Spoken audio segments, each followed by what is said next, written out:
Hey, my name is Susan Moses, and my birthday is April 17th. Um, and, I'm homeless. I've been out here a couple years. I used to work as a counselor, um, you know, just like a mental health counselor because I love helping other people. But I myself happen to have come up with some symptoms of schizophrenia in my 30s. And it's been a few years since then. I've kind of burned my way through all my couch surfing that I can do. I can't hold down a job, uh, and I'm always honest in interviews about what my situation is, because I would want to know if I were in their position, right? Anyway, I've never begged before, because I don't like how that feels. I base my self-esteem on how much I help others, and when I'm asking for myself, then that feels not so great. So it comes with it comes with a bad feeling to be asking. But I figure if somebody could ask, their birthday sounds like a guilt-free time to ask for whatever. And I happen to have not managed my money well this month, so I'm already less than $10 left for the month. And I've really screwed up. And it's my birthday. So it's not like such a bad thing, right? Now, I'm sure you're going to doubt whether or not it's my birthday, right? Because I would doubt. I mean, someone's asking for money. Let me get my ID. So, can I make that clear? I don't know if I can make that clear. It gets fuzzy when I put it close. Well, maybe you can see it. It's just I'm on a smartphone screen, so you can't see. I've lost a tiny bit of weight, but I haven't been on estrogen for like a little bit. Yeah, by the way, I'm trans too, if that matters. Not that I would throw that out all the time on my YouTube channel. I'm doing a YouTube video, so maybe I'll link to my YouTube channel and you can see my YouTube video or whatever. I don't know how GoFundMe works if you see the history, but if you look at my history of my YouTube channel, I'm not out there begging. It's mostly just like, hey, I'm playing this video game and that video game and stuff like that for the last, however many years. Anyway, I would love, like, a pizza, Like, I would love a pizza, and I'm asking for 100, because actually, like, even one pizza's not gonna do it. It's early in the month. My birthday's on the 17th. I gotta get to the end of the month before I can get some more cash in. I'm on disability for the schizophrenia issues, but it doesn't pay enough in order for me to afford rent. Uh, it's just, I tried too long to not apply for disability because I thought I could make it work. So for years and years and years, I was trying to, you know, um, work jobs, just whatever I could work. I mean, I have a master's degree in counseling, but after my diagnosis, it was more like Taco Bell, Amazon, gas station, those kinds of jobs. But I couldn't hold those down, because like, if you go to the psych ward because you had psychotic delusions, you're not, you're not employed when you get out of there. So, so it's like starting over and over and over again. And, it's like I just wasn't stably employed. And when you apply for SSDI, they base it off of your previous 10 years from the point of application, not from the point of diagnosis. So by struggling to not apply for years and then applying, I kind of sabotage myself in terms of what I can get for government disability type money, and I don't get enough to pay rent. I live in my car. In case you're curious what that looks like, yeah, it's a little trashy, but that's where I sleep. You care less about things being trashy when you're trash. But I don't know, I'm just hungry.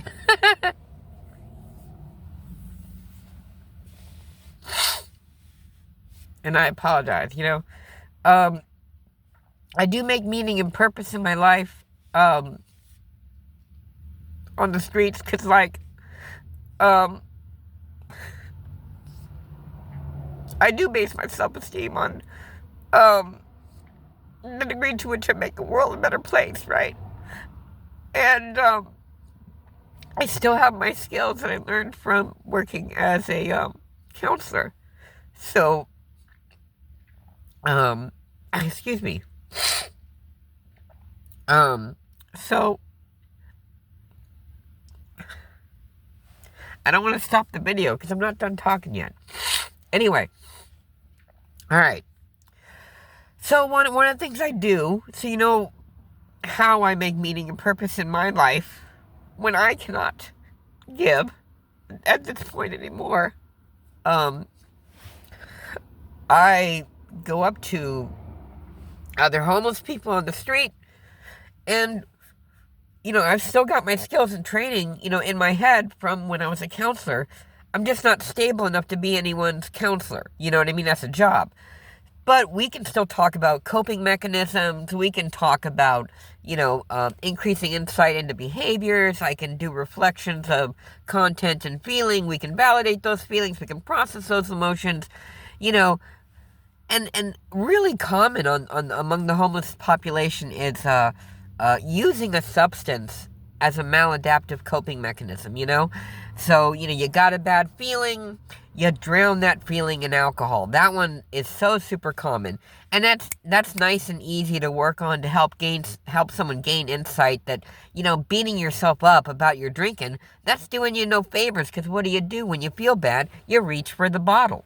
And so then helping people just, you know, make that connection that they're not doing themselves any favors by beating themselves up if they've got a maladaptive coping mechanism like reaching for a substance to drown that feeling.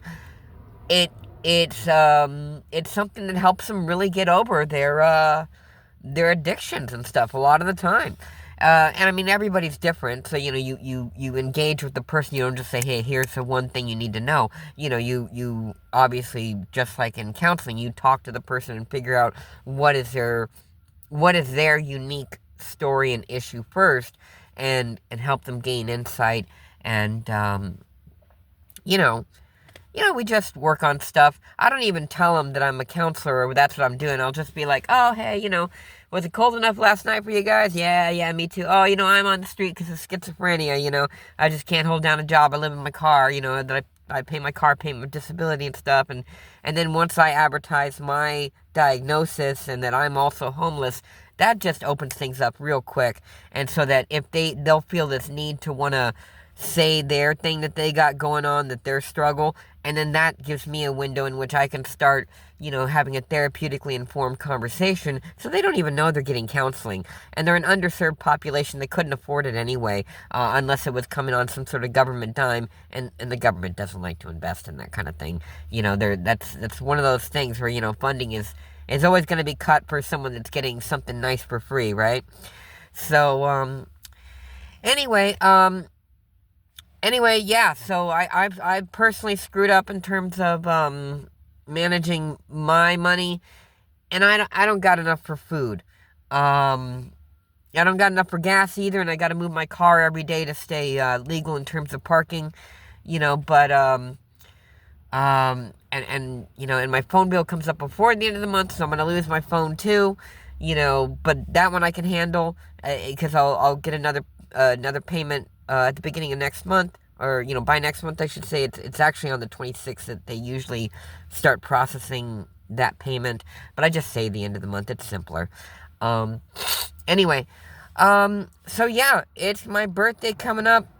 This is a birthday wish. I'd like to eat out at a restaurant and then also have enough food to, like, you know, not be hungry at all the rest of the month. That's where I'm at. And, you know, I'm putting my goal at $100 because I think I can make $100 stretch between now and the rest of the month if I had it, and I'd still go ahead and spend like $20 on, like, you know, a restaurant or something like that on my birthday, and that'll be really, really super cool. Anyway, if you are a person who is cruising on the birthday wishes, to donate money. I would encourage you to make sure that you are attending to your own needs, because you may be using giving to others as your way of drowning your bad feelings about yourself. And I don't want that. If you don't got a ton of money, don't be sending me no money. I ain't got no interest in that, right? You may be using giving to others as a way of dealing with your lack of self-worth and self-esteem, and then, and so I don't want you doing that. If it's an issue, if it's causing you issues in your life where you have stress about your bills, but you're still giving to others, I encourage you to take care of your own needs. I encourage you to take care of yourself. And the analogy that I would use is when you're on an airplane and there's a parent and a child and the oxygen masks come down. Well, your instinct as a parent is to put the oxygen mask on the child first because you care about them more than yourself. But you should put the oxygen mask on yourself first because you are the one who cares for others. You need to continue functioning. If the child is fussy and they kick away the oxygen mask, well, you could both be going without oxygen. You could both be going down. And so you need to take care of yourself as a caregiver first.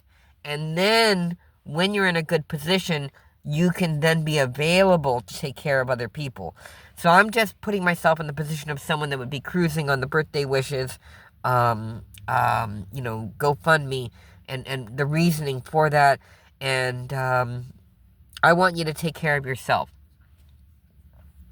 But that being said, I got a birthday. I'm turning, I think 43. I was born in 81.